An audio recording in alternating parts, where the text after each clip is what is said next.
नमस्कार, श्री स्वामी समर्थ। आज मी बनवते पुरणपोळी।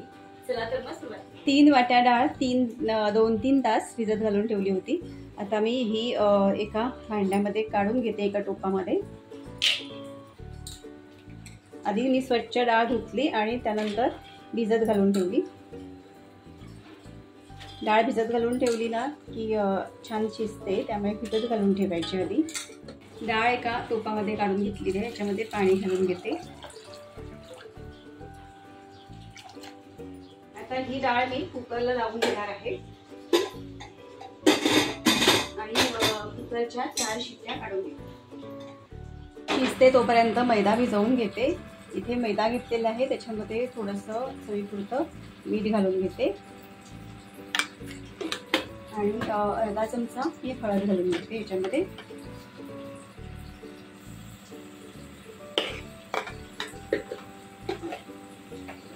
आणि इथे मी 2 चमचे तुपाचं मोहन घालणार आहे, गरम करून घेतलेलं आहे छान।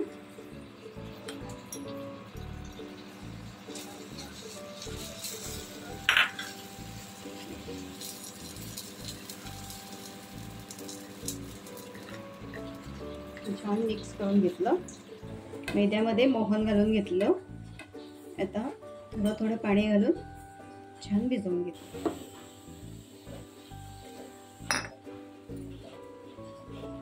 आता याच्यामध्ये तेल घालूया।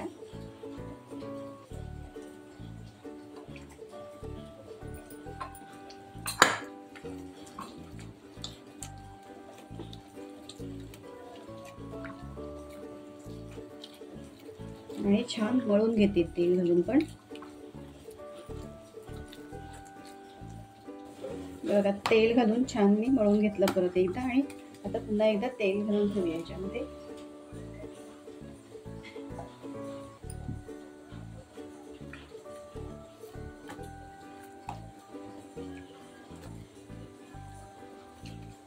असं लावून ठेवलं तेल आणि आता हे झाकून ठेवून देते। कुकरच्या 5 शिट्या काढून घेतलेल्या आहेत। कुकर पण छान थंड झालेला आहे। आता मी डाळ बाहेर काढून घेते। हे बघा, डाळ छान शिजलेली आहे। आता मी ही डाळ चाळणीमध्ये काढून घेते।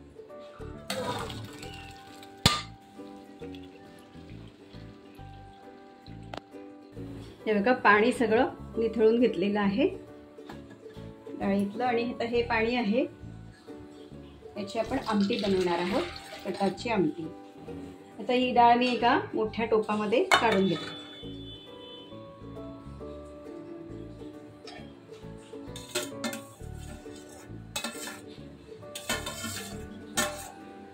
वाट्या आपण डाळ घेतली होती, तर 3 वाट्या मी इथे गूळ घेतलेला आहे।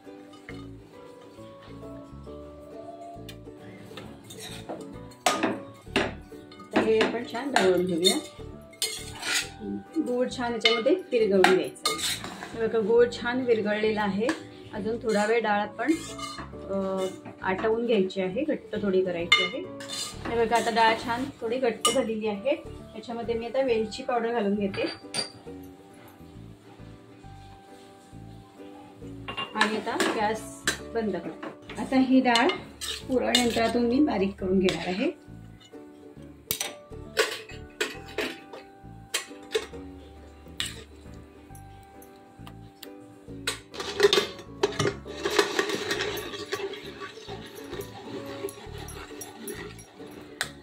हे बघा, पुरण मी वाटून घेतलेलं आहे। आता पुरणपोळी करायला सुरुवात करते।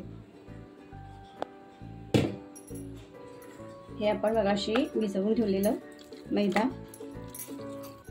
हे बघा आता छान झालेलं आहे। मी हातावरचा मैदा, सुका मैदा घेतलेला आहे। आणि आता आपण हा मैदा घेऊया।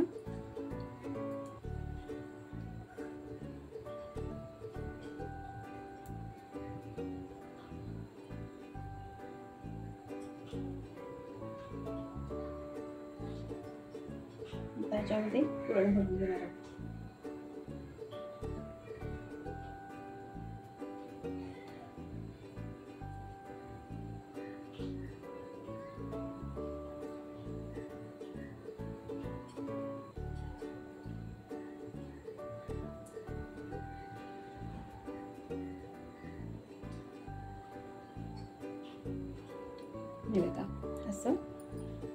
आणि आता पोळीपाटावर पण मैदा सुका घालून घेतलेला आहे.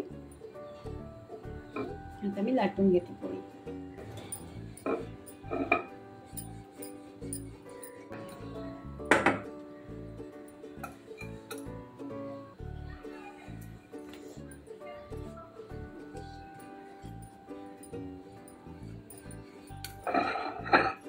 अशी छान पातळ पोळी मी लाटून घेतलेली आहे.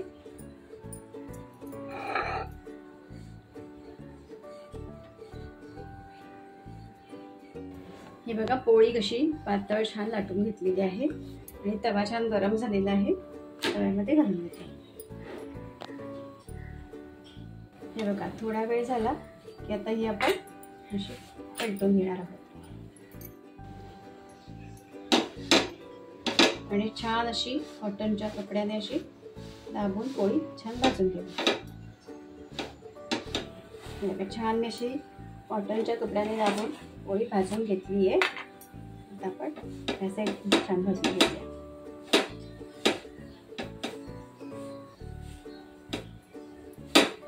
पोळी तयार आहे. आता ही काढून घेतो.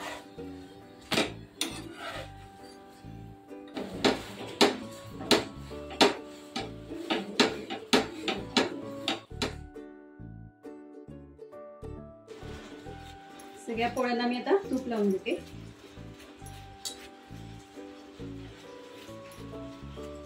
पुरणपोळ्या तयार आहे. तर आजचा व्हिडिओ तुम्हाला कसा वाटला हे कमेंट करून नक्की सांगा. व्हिडिओ आवडला असेल तर लाईक करा, शेअर करा.